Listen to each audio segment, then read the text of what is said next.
Yo, what's up, guys? Welcome to a new edition or a new type of show here at the Chosen Juan. It's called Driving with the Chosen Juan. Not the safest thing to do, I know that, but I'll be very careful, I promise. I just happen to be able to better connect with my thoughts as I drive, and I'm going to bring you along the drive as I drive to work. And today's topic is going to be the U.S. men's national team. Now, the big question is, should we get rid of the head coach? Now, Canada defeated the United States in the last qualifier, and all of a sudden, everybody on social media was calling for Berhalter's head. Okay, this guy was getting all the hate. He was like, you know what, we gotta get this guy out. And then I started thinking, and I'm thinking, okay, I get it. We lost to Canada. Canada are the big dogs right now, and we went down to second place. But I think there's many things we need to consider here before we start calling for anybody's head, okay?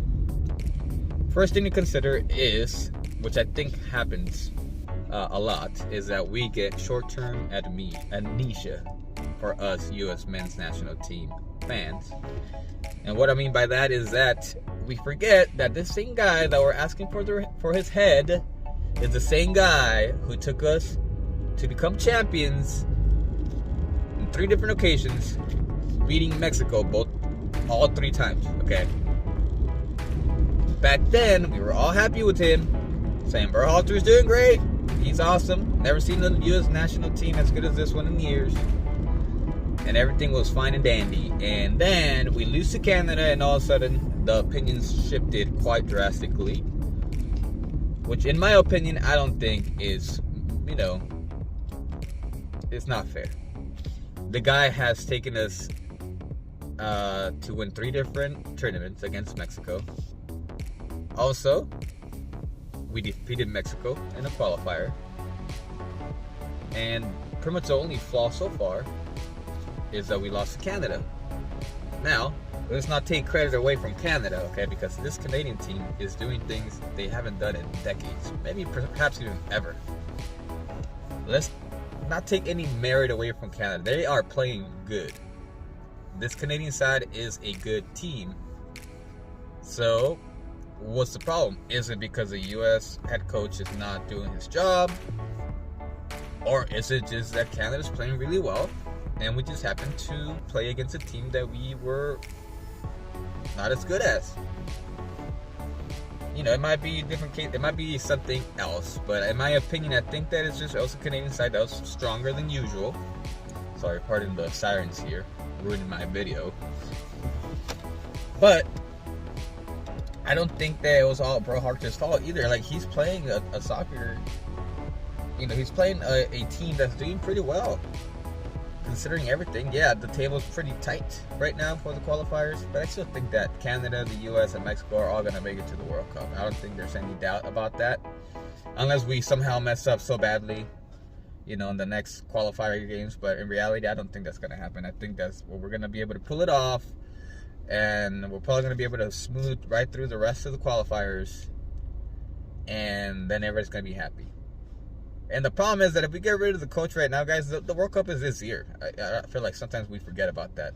It's going to be this winter. If we happen to switch the coach right now, I don't know it's going to be necessarily the best thing for the team. Because then they're going to have to adapt to a brand new coach in the remainder of the year, which at this point is going to be, the World Cup is like in 10 months, 11 months. Let's say that we wait a couple more weeks, maybe a month or two to, get rid of the head coach.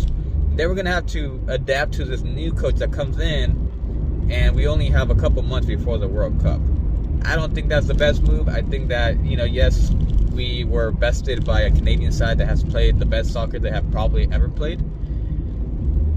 And we're kind of taking it a little too far by asking for anybody's head at the moment. I think the reason is because the head coach, Berhalter, is not as exciting as maybe some of the other coaches have been in the past. But you know what? He's still doing what he needs to be doing. We're still in second place. We're probably going to make the World Cup. There's an extremely high chance of that. And I think we should just leave him in place for now.